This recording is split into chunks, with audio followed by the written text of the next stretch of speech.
Renaissance man বলি, সে কিন্তু Renaissance woman, যদি সেরকম কোনো শব্দ থেকে থাকা উচিত। কারণ ইদানিংকালে আমরা দেখছি চলচ্চিত্রের ক্ষেত্রে নারীরাই কিন্তু অগ্রণী ভূমিকা নিয়েছে। আপনারা সবাই জানেন যে পায়েল কাপাডিয়ার ছবি all we imagine is light কানে গ্রো প্রি পেয়েছিল। সেই সঙ্গে নানান ক্ষেত্রে আমরা দেখছি যে নারীরা অগ্রণী ভূমিকা নিচ্ছেন। পাপিয়া আঁকেন, তিনি একজন চিত্রশিল্পী, তিনি লেখেন, তিনি একজন কবি, তিনি নন ফিকশনও লিখছেন। যেমন এই বইটি বাউল তান্ত্রিক। বাউলদের নানা দিক আছে এবং তার মধ্যে যে দিকটি অনেকের কাছে অস্বচ্ছ, অস্পষ্ট, সেটা হচ্ছে দেহতত্ত্বের দিক। কিন্তু পাপিয়া গবেষণার মাধ্যমে এবং বাউল সংসর্গ করে এবং একটি চলচ্চিত্র কসমিক সেক্সে অভিনয় করে বাউলদের সম্পর্কে সম্যক জ্ঞান না হলেও বেশ অনেকটা জ্ঞান অর্জন করে সেটা লিপিবদ্ধ করতে পেরেছেন। সেই সব অস্বচ্ছ যে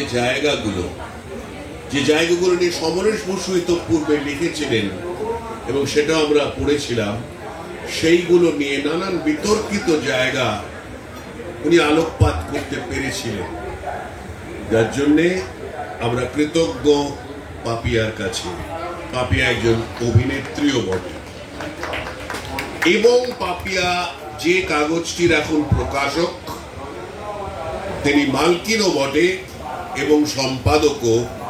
তার নাম হচ্ছে the London মিসেলেনি।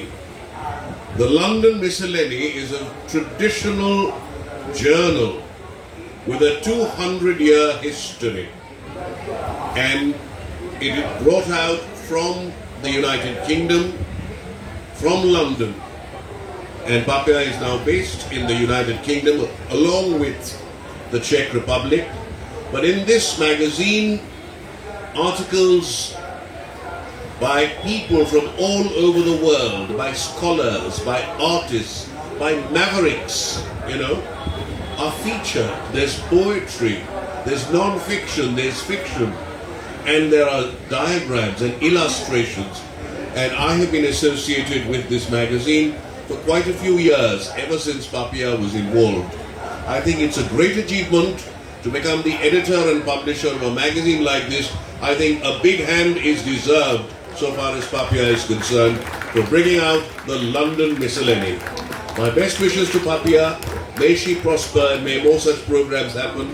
My thanks to the book fair authorities, to everyone who is associated here, to Mondar for his brilliant anchoring of this